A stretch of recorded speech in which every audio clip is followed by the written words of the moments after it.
This Week in the Boardroom, brought to you by corporate board member and host NYSE Euronext, along with governance knowledge partner Paul Weiss and contributing partners National Investor Relations Institute and the Society of Corporate Secretaries and Governance Professionals.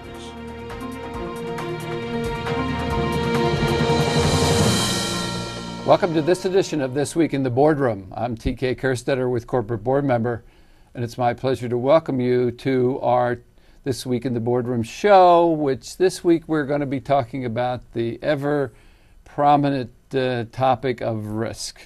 And joining me for that discussion is Barnier, who is the analyst and author who in his books and in his speeches focuses on improvement in business results and risk program efficiency and effectiveness. His most recent book, The Operational Handbook for Financial Companies, is printed this year by the Harriman House. And Brian, welcome. Thank you very much for having me, TK. Well, the first thing that we want to do is sort of set the stage. So in all the studies that Corporate Board Member has been involved in, risk, first of all, the last one that we asked what the board was least effective at, the two things that topped the charts were one was CEO succession, and to no one's surprise, the other was their ability to monitor risk. So we've seen this out of multiple surveys, and risk obviously has topped, it's become a bad four-letter word.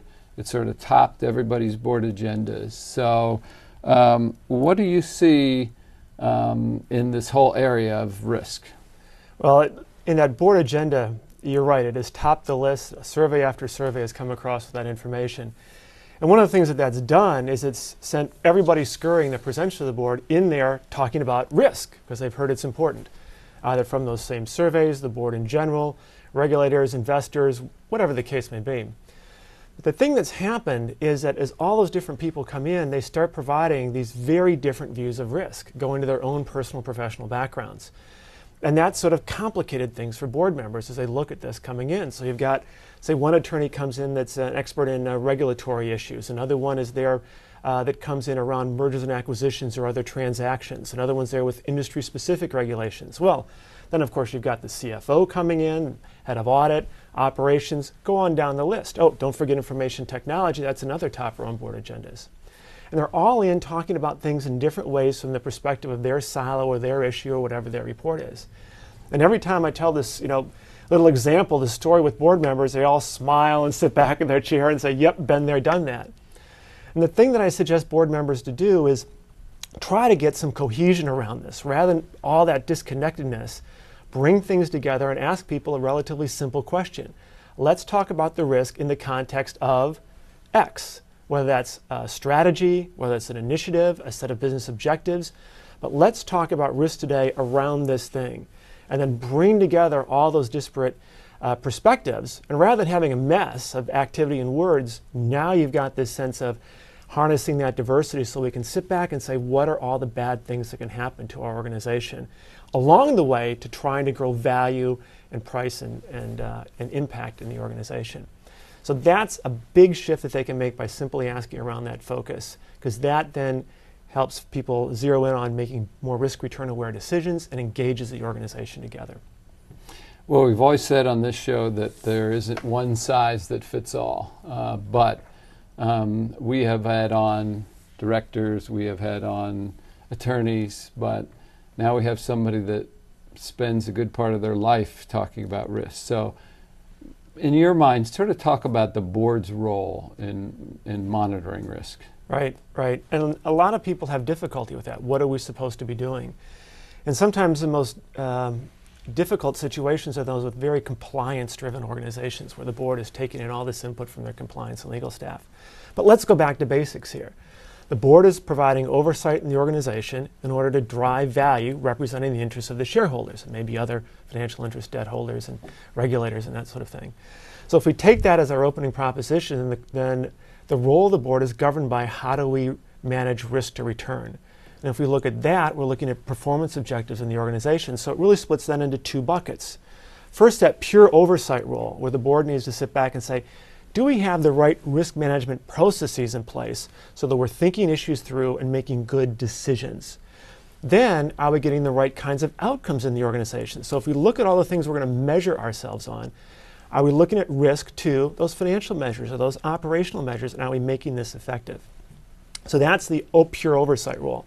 The second thing that the board takes on is within the boardroom. They've got to evaluate themselves in terms of their skills and say, do we have the right kinds of thought in this room to be able to do a good job of that oversight? And then sometimes we've got to make risk-return based decisions as well on mergers and acquisitions, on strategy, on people issues, CEO succession like you talked about. So we have to sit back and say, do we have a disciplined process? And that's where they can also work to set an example for the organization. Because now they can look at those decisions packages coming in front of them and saying, is this really good risk analysis that's in here? And if not, we want to challenge and sit back and say, we want to understand what we're talking about before we go and jump after the return, that bright, shiny thing out there. So those are the two main buckets of roles for the board when it comes to risk. What about those that say that, because it's so complex that you should boil it down for the board? You should only look at those things that are most material or that have what are deemed to be the greatest risks. How about that in a theory?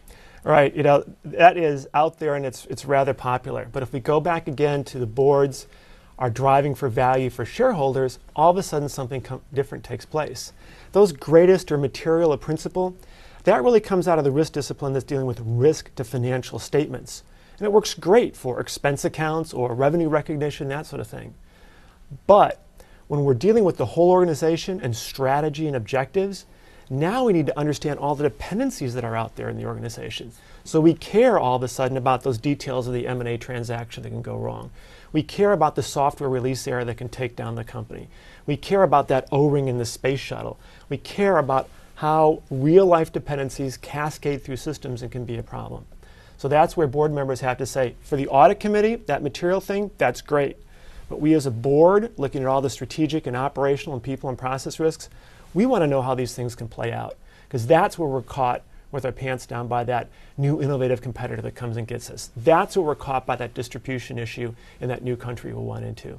So we want to understand and focus on those details that can snowball and cascade into big things so the board doesn't get surprised.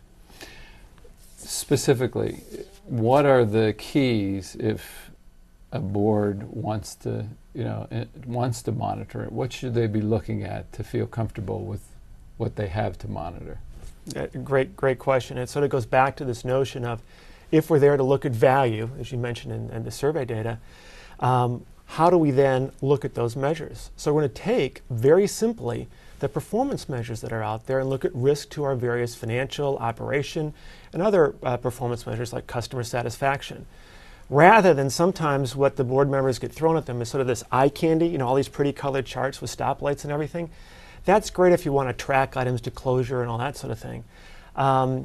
But when you're dealing with hard nuts and bolts performance, you want to be very aligned and have the risk measures follow directly from the CFO's report, directly from the COO's report, and other top-level metrics that the organization looks like. So what does this mean practically? It means we're going to look at three things. First, those measures on top. Second, in order to get those, we need to be making better business decisions. So we want to have some measures about what kinds of decisions are being made. Again, setting the example in the boardroom and cascading all the way down to the front lines that people are balancing that risk return appropriately. And then thirdly, we want to measure our capacity building, our skill building. Because if strategy and what the board is doing is all about building capabilities in order to take advantage of the environment, what some people call strategic intent, then from our perspective, we want to sit back and say, what are the skills we're building in order to help us, from a risk management perspective, drive those better business outcomes? Okay, Brian, we have about a minute left, but I don't want to leave this topic without being able to identify the most common mistakes that boards make, that at least we can provide that guidance for them to take away from this segment. Right, so the short answer is when they're surprised by the bad thing, the question is why they're surprised. And when I go into organizations that have been surprised, overwhelmingly the issue is, first of all, it's not new, it was already there. So then the question is, why was it not seen? And that's usually because they took the wrong tool for the job. They're trying to fit in some risk control self-assessment or key risk indicator thing or some heat map thing or whatever the popular tool is out there without thinking, is it really right for the job? So that's why the board member needs to challenge and say, are we just doing mechanical tool application? Are we generating perfunctory risk analyses here? Are we doing compliance checklists? Are we really thinking through using robust scenarios that reflect real life and all the complexities of a sports team on the field, football right now, or a whodunit mystery or a great movie, with all those details in order to make a difference? Because the thing at the end of the day is, when something goes wrong, there's going to be some kind of investigation, and somebody's going to be asking, who knew what when? And the board member wants to know who knew now, and make sure that they know too, and that they can exercise the appropriate oversight and the management the appropriate oversight, so you don't get caught in those terrible situations. And that's how to make a difference. Well, we've certainly seen some progress over the last 5 years in boards getting their arms around this. But as early as last week, we did a survey at our annual Boardroom Summit, and there were still 25% of the audience that was not comfortable in how their risk processes were in place. So still room for improvement. I'm sure that will be the case for many years to come, particularly as regulation and laws get put into place. So with that, there'll be plenty of opportunity for somebody who passionately looks at the topic like this. So Brian, I just want to thank you for joining us. Thank you. That will conclude this week's edition of This Week in the Boardroom. We hope that you'll take time to join us next week, where we'll take a look at another issue that will help you be a better board member or committee member, and we will see you then. Join us again next week for This Week in the Boardroom, brought to you by corporate board member and host NYSE Euronext, along with governance knowledge partner Paul Weiss and contributing partners National Investor Relations Institute and the Society of Corporate Secretaries and Governance Professionals.